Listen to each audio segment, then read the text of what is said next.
Dino.js kanalından herkese selamlar. Gördüğünüz gibi arkadaşlar hava karanlık, yani sabah şu anda saat 6:55. Yağmurlu bir hava, soğuk bir hava. Bir video çekiyorum. Küçük kızımı okula bırakıyorum arkadaşlar. Soğuk hava derken bir önceki videoda biliyorsunuz Amerika'da son 40 yılın rekoru %7 enflasyonu görmüştük. Soğuk derken de şu anda 2 gün önce Orlando'nun en soğuk havasını gördük. 40 yıldan beri böyle bir hava yokmuş. Gece 3 dereceye düştü. Biliyorsunuz burası tropikal bir bölge. Hep sıcak olur havalar ama tabii malum dünyada şu anda hava şartları artık eskisi gibi değil. Değişti ve tabii o hava olayını da maalesef burada da yaşadık. Şu anda fena değil hava ama hakikaten çok soğuk günler geçirdik. Şimdi kızımı okula bırakıyorum. Normalde servisi var, bu Amerikan filmlerinde gördüğünüz işte o sarı servis araçları var ama 6 gibi alıyor. 6:57 gibi okula bırakıyor. 7'yi 10 geçe söyleyin ders başlıyor ama o saate kadar ben bırakıyorum. O saat erkenden çıkmasının bir anlamı yok. Şu anda okula giriş yapıyorum. Kızımı bıraktıktan sonra arkadaşlar hemen konuya döneceğim. Buraya öğrenci olarak gelecek olan arkadaşların nelere dikkat etmesi gerektiğini anlatmaya çalışacağım. Yani okulla ilgili değil de arkadaşlar yaşantıyla ilgili konuları ele almaya çalışacağım. Bir iki konu hakkında konuşacağım. Çünkü bu konuyla ilgili birçok arkadaşımız DM atmıştı bana. Hadi iyi dersler kızım, görüşürüz. Evet, şu anda öğrencileri bırakma alanındayım. Bu şekilde bir alan var. Burada bırakabiliyoruz. Bir de şöyle bir, tabii ekranlara geliyor ama onu kaldırayım. Böyle bir kart var. Bu kart olmadan buraya giriş yapamıyoruz. Evet, konumuza gelirsek arkadaşlar. Şimdi birçok arkadaşım söylemiştim, DM atmıştı. F1 vizesiyle, J1 vizesiyle geleceğimiz zaman nelere dikkat edelim. Ben bunun ufak tefek konuşmalarını canlı yayında yapmıştım. Hatta bazı örnekler de verdim. Şimdi yine verme gereği duyuyorum. Çünkü yine bazı arkadaşlarımız buraya gelirken bazı konuları atlayarak geliyorlar. Geldiğiniz okulun kampüsü varsa kesinlikle kampüste kalın derim ilk etapta. 6 ay sonra, bir sene sonra kendi evinize geçersin. Çünkü şimdi pandemiden dolayı arkadaşlar Amerika'nın birçok eyaletinde ev fiyatları bir kere yükseldi. Hem kira hem satış fiyatları. Şimdi diyeceksiniz ki Dino abi ne alaka? Arkadaşlar buraya gelirken sosyal güvenlik numaranız olmayacak, çalışma kartınız olmadığı için ev tutarken bir kere size kredi skoru soruyorlar. Çalışma kartı olmayanın kredi skoru olmaz.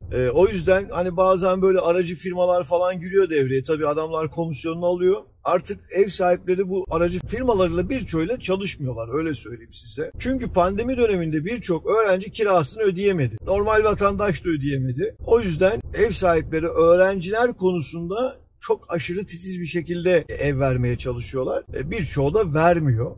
Biz bunun örneğini yaşadık, hatta ben bunu bir gün canlı yayında da söyledim.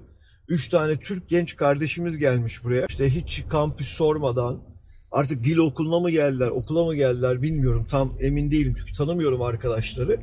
Ve bu arkadaşlar ev bulamamışlardı. Diğer arkadaşlar beni aradı. Ya Dino abi işte nasıl yaparız, nasıl ederiz diye. Ben çevremdeki emlakçı arkadaşlarımı aradım. Onlar maalesef ev bulamadılar.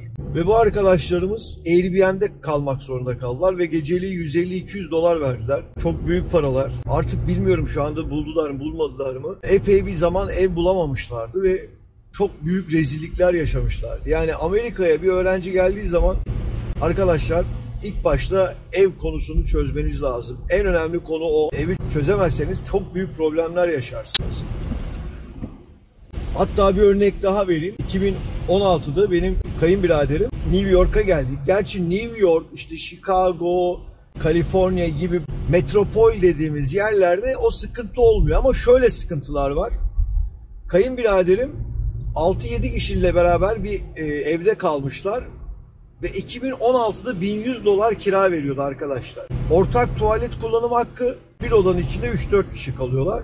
Aradım ne yaptın, ne ettin diye. İşte böyle enişte dedi. Ben dedi geçtim 110 dolar kira veriyorum deyince çok pahalı dedim, yani 2016'dan bahsediyorum. Hemen eş dost akrabayı aradım.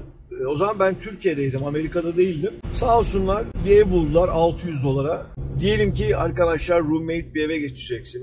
Kalacağınız arkadaşlar çok önemli. Yine yaşanmış bir olay. Bir bayan, siyahi bir bayan çocuğuyla kalıyor. Arkadaşlar pandemi döneminde kirayı ödemiyor. Tabii ev sahibi çıkartmak istiyor. Ama kadın çıkmıyor çünkü böyle bir yasa var. Yani pandemi döneminde kimseyi evden çıkartamazsınız. Kadın zaten çıkmamak için direniyor. Ama aşırı da huzursuzluk yapmış. İşte yüksek ses müzik dinlemeler. Bir de şimdi ortak kullanılan mutfak alanı var. O bölgeleri temizlememe. Yani rezillik çıkartmış ve o evde yaşayan bizim Türk arkadaşlar tabii çok zor günler geçirmişler. Yani arkadaşlar hani bunu anlatıyorum ki abi ne olur ki aman bir şey olmaz falan demeyin, hakikaten huzur kaçıyor. Roommate kalacağınız zaman arkadaşınızı çok iyi seçin. Yani işte o yüzden diyorum hani kampüse geldiniz, bir bakın, edin, arkadaş edinin ama şöyle bir tavsiyede bulunuyorum size. Benim de üniversite çağında bir çocuğum olduğu için hani sizlere bu tavsiyeyi rahat rahat sunabilirim. Hani bir büyüğünüz olarak. Amerika'ya geldiğiniz zaman çok arkadaşınız olmasın arkadaşlar. Hani şimdi gelirsiniz buraya aman ben çok kişiyle tanışayım. Tamam arkadaş edinmeyin demiyorum ama hani böyle can ciğer olabileceğiniz, kanka dediğiniz o tarz arkadaşınız en fazla bir ya da iki tane olsun. Çünkü çok arkadaşınız, kankanız oldu mu boku çıkıyor arkadaşlar, açık ve net söylüyorum.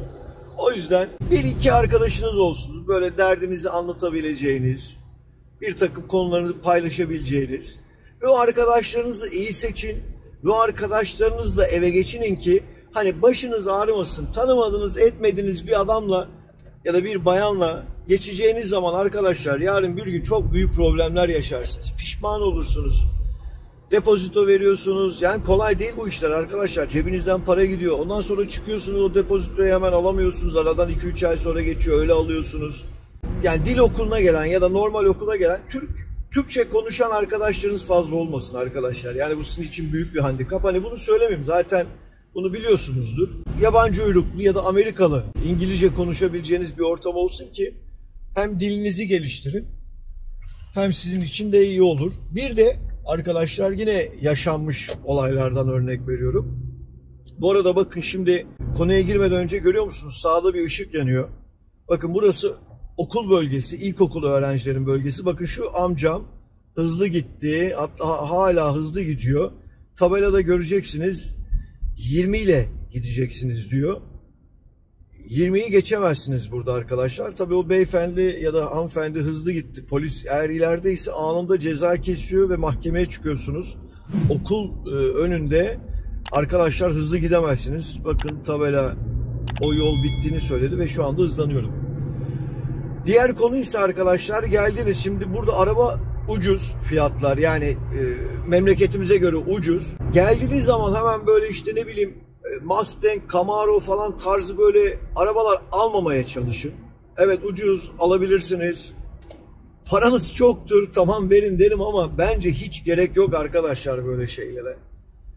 Yani sonuçta atıyorum ki 2 yıllık ya da 4 yıllık okula geldiniz ya da 6 aylık dil okuluna geldiniz. Aldınız Mustang'i tamam güzel. Ya bu araba masraf çıkartabilir. Dakikada bir tamirciye gidebilirsiniz ve Türkiye'deki tamirciler gibi değil buradakiler arkadaşlar. İşi bilen de var, bilmeyen de var. Gidiyorsun bir parçayı değiştiriyorsun, arkasından 3 parça bozuluyor. Burada yaşayan birçok Türk arkadaşım benim ne demek istediğimi anlayacaktır. Bana sorarsanız arkadaşlar orta dereceli bilhassa Toyota ve Honda marka araçları tercih edin. Uzak Doğu araçlarını. Hem parçaları ucuz hem kolay kolay bozulmuyorlar. Ha bozulan var mı? Var tabii ki yani. Sonuçta bu araba insanoğlu kullanıyor bunu. Bir de arkadaşlar arabayı alırken işte birçok dealer der ki ya bir şey olmaz der bu galeriler. Öyle değil arkadaşlar. Almadan önce bir servise götürün. Gerekiyorsa cebinizden 50-100 dolar verin. Makineye sokun. Arabanın bütün problemlerini görün. Ondan sonra alın derim. Çünkü birçok Türk arkadaşımız, öğrenci arkadaşlarımız zaten zor şartlarda geliyorlar buraya.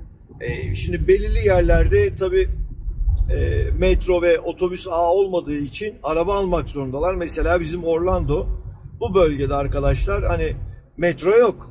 Otobüs ağı var ama 10 dakikalık yola 1,5 saatte gidiyor bizim otobüsler. Mecburen araba almak zorundasınız. Dolar kurunu çevirdiğiniz zaman falan tamam burada araba ucuz ama hani gelen öğrenci için ya da o anne babaya göre pahalı arkadaşlar. Hani bana sorarsanız ilk etaplarda bu şekilde araba falan çok lükse kaçmayın. İlk önce bir bakın, edin, ondan sonra birçok videoda da söyledim. Öğrenci kardeşlerimiz sadece kampüs alanında çalışabiliyor.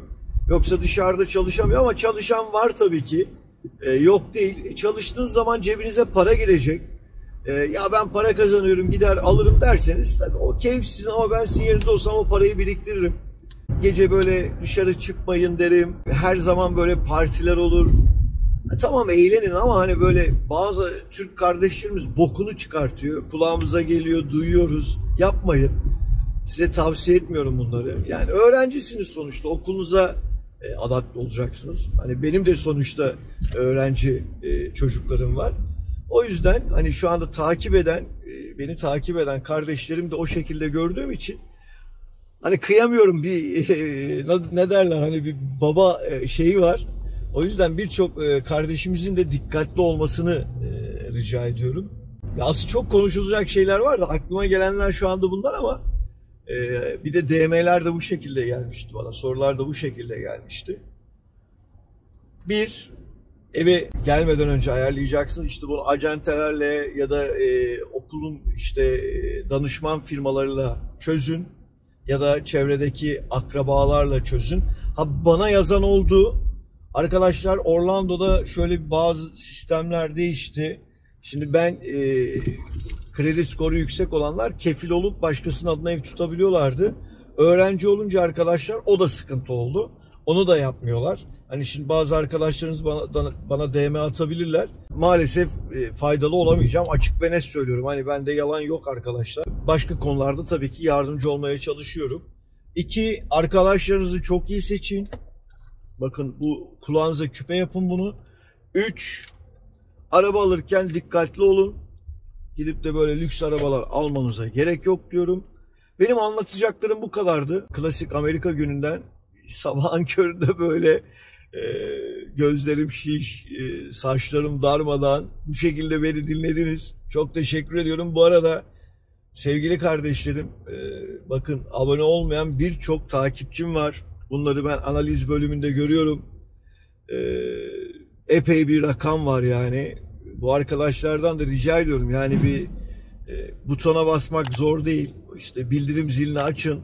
Videoyu beğenmediniz mi arkadaşlar? Teğet geçersiniz, izlemezsiniz. Ama sizlerden ricam kanalıma abone olursanız, videolarımı beğenirseniz, yorum yaparsanız, paylaşırsanız çok sevinirim. Kendinize iyi bakın arkadaşlar. Görüşmek üzere.